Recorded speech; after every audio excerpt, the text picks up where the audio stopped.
Meus irmãos, cumprimentamos todos com a paz do Senhor. Que alegria estarmos na noite deste dia, sendo o segundo dia do Simpósio de Doutrinas Bíblicas 2024, na área 5, na congregação de Mangabeira.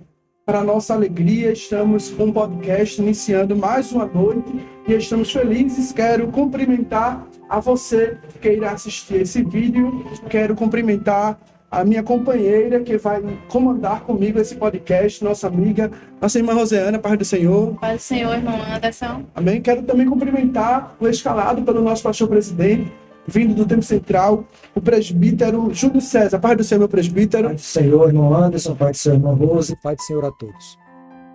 Meus irmãos, estamos felizes, o culto hoje foi uma bênção, o Senhor manifestou a sua presença em nosso meio e nós queremos nos dirigir ao nosso escalado, né, com a pergunta que foi justamente o que nós aprendemos hoje na lição 3. Meu presbítero, qual é o propósito de ser um fiel adorador?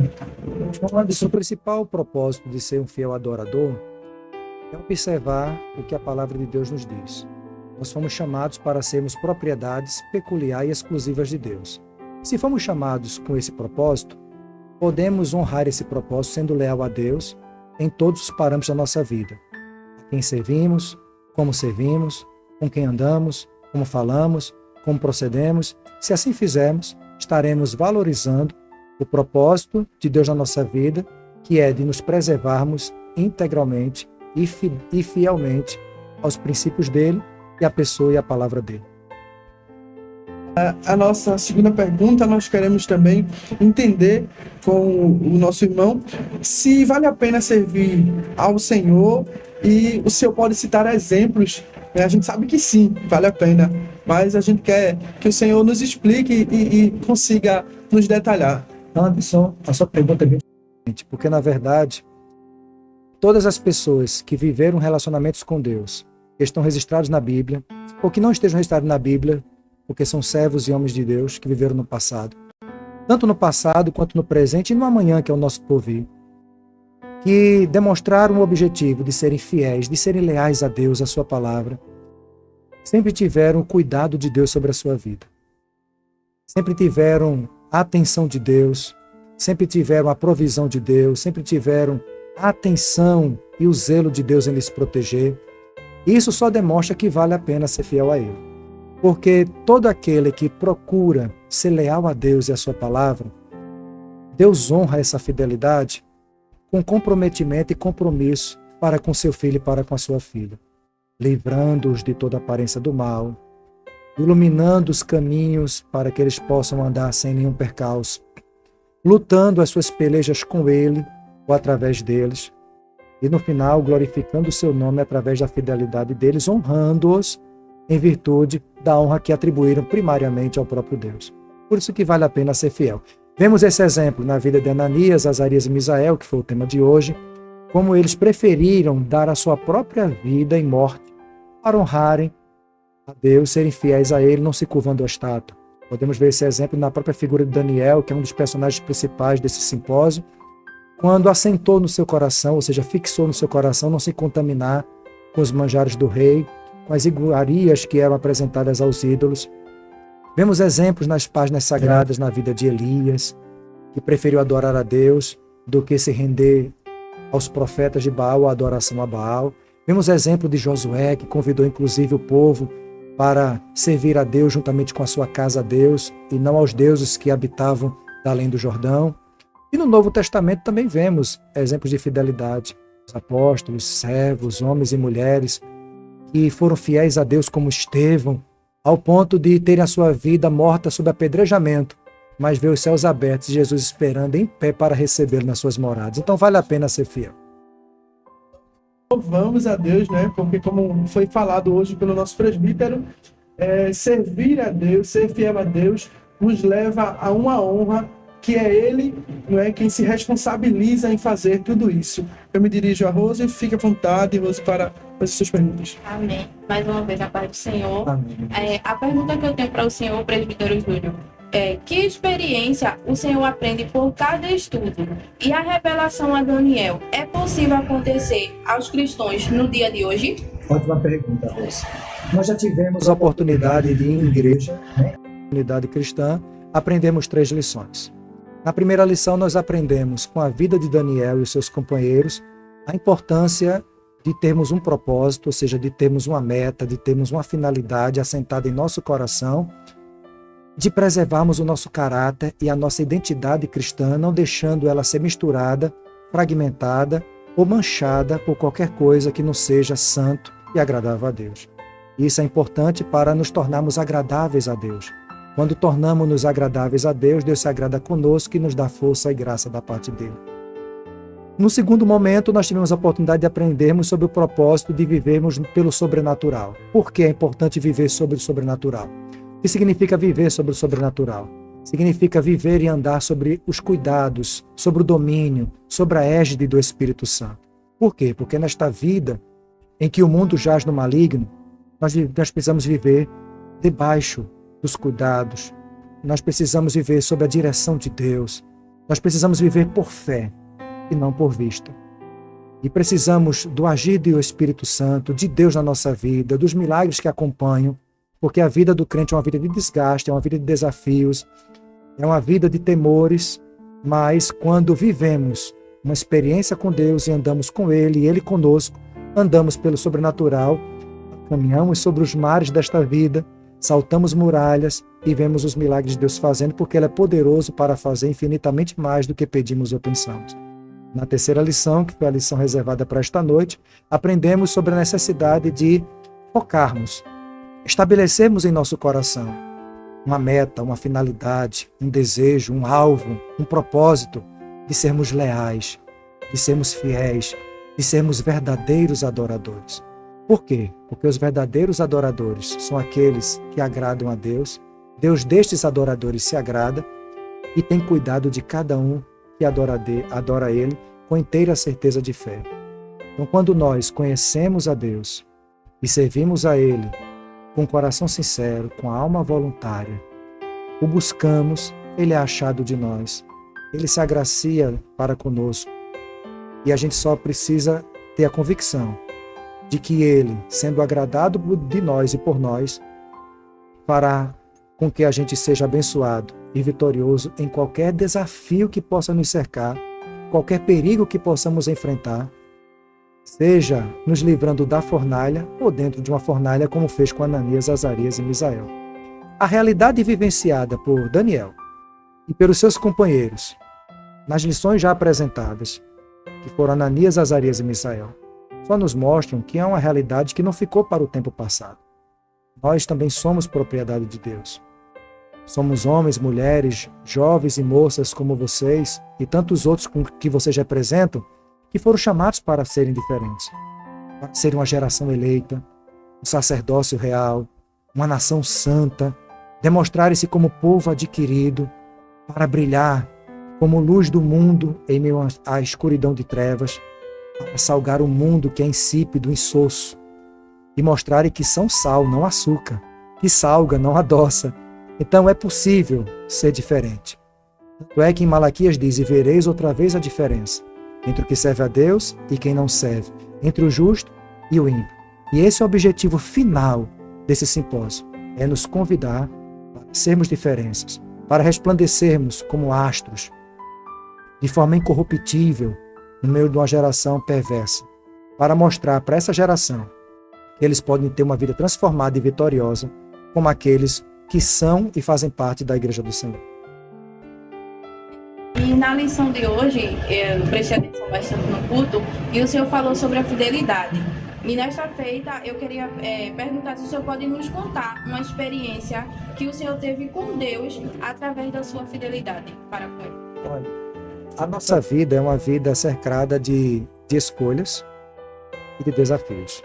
Como a nossa vida se resume a escolhas, quando a gente escolhe servir a Deus e procurar ser sincero, e apesar de todas as falhas que acompanham a nossa vida, porque somos frágeis e falhos, mas quando nós depositamos a nossa vida a Deus e dizemos sempre a Deus assim: Deus, que eu não seja o que eu quero ser, mas que eu seja o que o Senhor quer que eu seja. Deus cuida da nossa vida em todos os sentidos. Por exemplo, quando mais jovem, quando ainda fazia parte de um grupo de jovens e era apenas noiva, esposa honrosa e honrada que tenho, que Deus me deu. Foi a primeira namorada, primeira noiva e única esposa e mulher da minha vida. Eu vivi uma época em que ela estava trabalhando, eu estava estudando, eu era bolsista de mestrado em administração, eu emendei a graduação com mestrado em administração na Federal, e estávamos na iminência de nos casarmos, tínhamos marcado o casamento, e vivíamos buscando a Deus. Nos tempos livres que a gente tinha, a gente ia para as consagrações, saíamos ao campo, evangelizávamos, éramos jovens dedicados, porque a gente sabia que a dedicação e a fidelidade traz consequências boas e positivas à nossa vida. Não porque o nosso Deus é um Deus de barganha, um Deus de tomar lá da cá e de favores, não. É porque Ele honra a fidelidade, o compromisso e a entrega de quem é fiel. Como eu estou falando para vocês jovens, e me dirigindo a um público que é eminentemente de jovens, então eu me lembro que quando jovem passei por uma dificuldade. Não cessava de ir para um culto.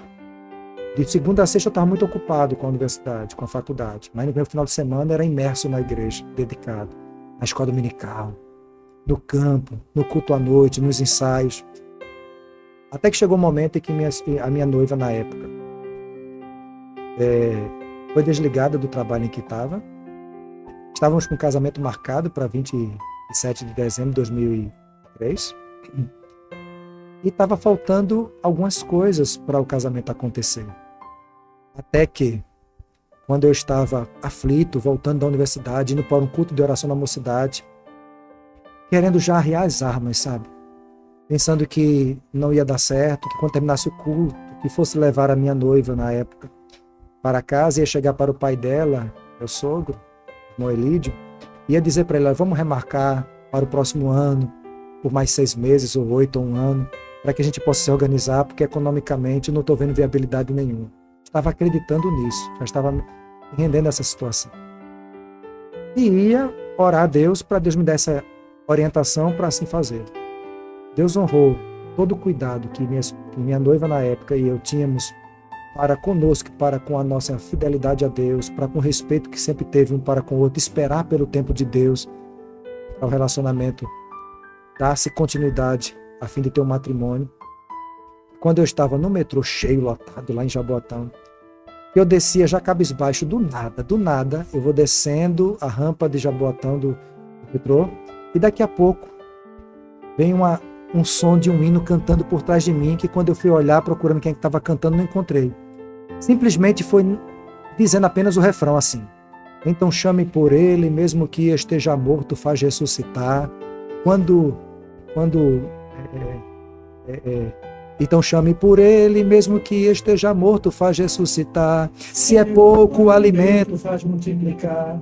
Se o barco está no mar, perto de afundar, é só a ele chamar. Então chame por ele, coração entristecido, volta a sorrir. Toda dor e toda angústia vão ter que sair. Na verdade, para tudo normal prosseguir, é só a ele chamar. Aí aquilo se calou na hora. Naquela mesma hora, a fé e a convicção voltou. Eu cheguei no templo, a primeira coisa que eu fiz quando dobrei meu joelho foi orar a Deus pedindo perdão pela fragilidade da minha falta de fé e a gratidão a Deus por ter renovado as minhas forças acreditando no milagre. Naquele dia, Deus usou uma pessoa, não lembro agora se foi homem ou mulher, uma palavra naquela oração de mocidade, dirigindo-se assim, sem dizer o nome, dizendo: moço, tu chegastes aqui, não acreditando, pensasse em fazer isso, isso e isso, mas eu te digo, a partir de hoje eu estou movendo as águas e você vai ver o que eu vou fazer. Meu irmão, não demorou muito, o casamento permaneceu marcado, aconteceu naquele dia, e tudo que a gente precisava, a gente ganhou, inclusive de professor da cidade que eu trabalhava. Deus é fiel. Vale a pena ser fiel a Deus, principalmente nesse momento bom da juventude. Por isso que a Bíblia diz: lembra-te do teu Criador nos dias da tua mocidade.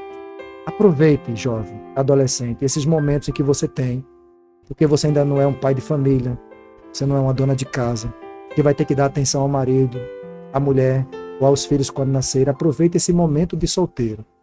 Estude, se esforce, vá começando a galgar oportunidades de trabalho, mas dedique-se a Deus todo o tempo. Não se torne escravo do tempo, mas possibilite tempo para Deus, porque Deus vai lhe honrar. Ele fez isso comigo, não vai ser diferente com vocês. Nós estamos através das experiências do servo do Senhor.